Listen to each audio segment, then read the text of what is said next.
Well, hello YouTube.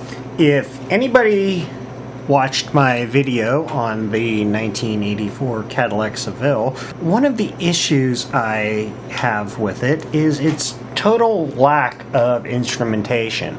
So I decided I'm going to make some custom gauges for it that appear to mimic the 1980s yellow LED dash lighting. So what I did was I decided, okay, I'm going to go out and buy the cheapest, crappiest digital gauges I can find, which happen to be these. Dragon gauge. This is what the gauge looks like. Looks like a standard 2-inch gauge. This is what they look like inside. This is the temperature gauge, the volt gauge, the temperature gauge, and presumably the oil pressure gauge are identical circuit boards. They're calibrated differently with the sense, but the circuit boards themselves are the same, which makes my job a little bit easier if I wouldn't have made it more complicated to begin with, but we'll get into that. This is the tachometer here. It's slightly different because, as you can see, it has the switch in the back for cylinder selection, and it's a 4-digit display rather than the 3-digit the other ones use. We don't need this. This is all we need. And what I did, this is the board now, trimmed down. What this is going to be, it's going to be a thin bar like this that is going to have 5 gauges on it: fuel, oil, tack, temperature, and voltage. This was the part that I didn't think about when I purchased the LED displays, the 7-segment displays. I found an orange-yellow display, and I think I paid probably about 5 cents a piece for these. Didn't check spec on them, didn't check, all I knew they were common anode, which was what I wanted. The way these are designed,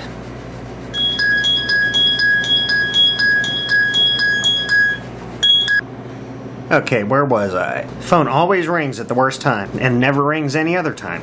I picked these up not thinking that, okay, this is going to be like a combined 3-number 7-segment display, whereas I got individual 7-segment displays.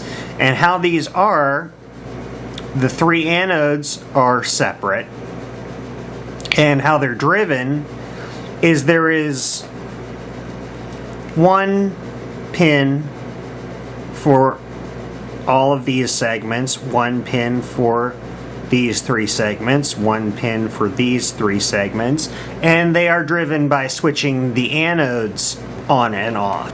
What I had to do was I had to make this, and how I did that was this. And I'm starting on the next one here. I just wanted to do one to start to make sure that it actually worked. This one here, these are the 3 anode wires here.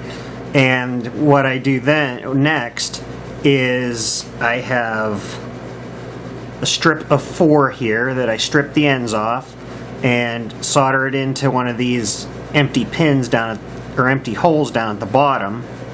And then I will have one wire will be the wire that goes to the board, and the other 3 wires will go to the individual displays.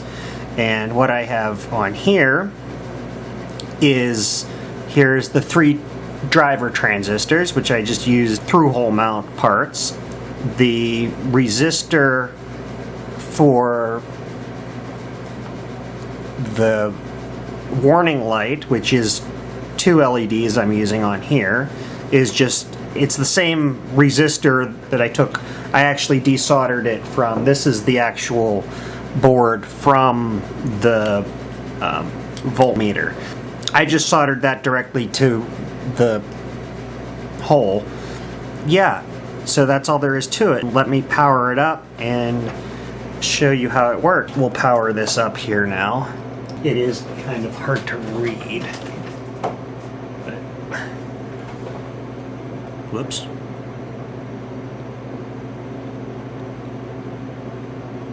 There we go. And let me turn off the supply as it counts down.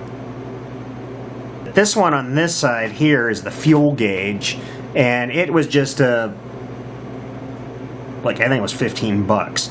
But I got an amber or a yellow bar graph and replaced the red and blue bar graph that was on there, and then I wired in 2 more of these 7-segment displays, and this one says E and F on this side.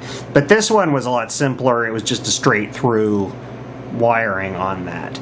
But there we go. Okay, so I replaced the resistor, that surface mount resistor, with a little through hole resistor there, so that's a little bit more sturdy. I'm going to put it on a 9-volt battery here, which is going to be too low a voltage, so it should light the warning lights. 7.7 volts.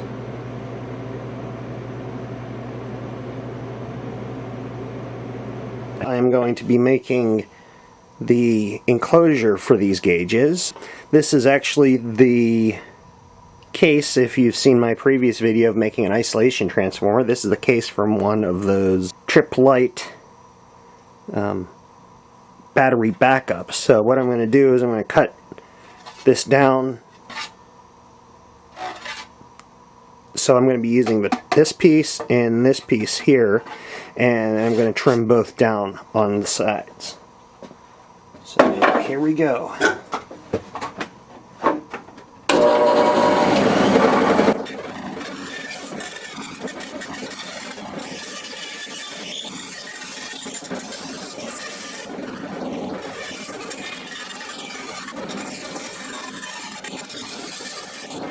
Alright, so those 2 pieces are cut apart, and that will end up going together like this. Now I've got to cut this down here.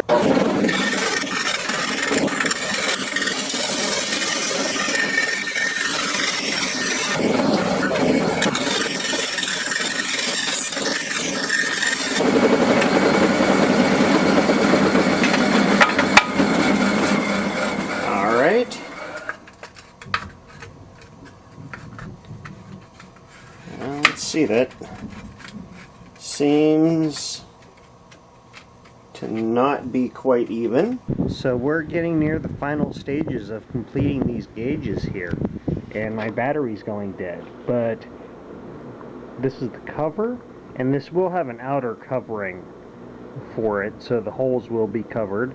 This one's to clear a capacitor, and this one's the adjustment screw for the fuel gauge. But yeah, now we're going to glue this together. Yeah, that'll be it for the main gauges, and then we'll have to design and make a faceplate and finish the outer covering.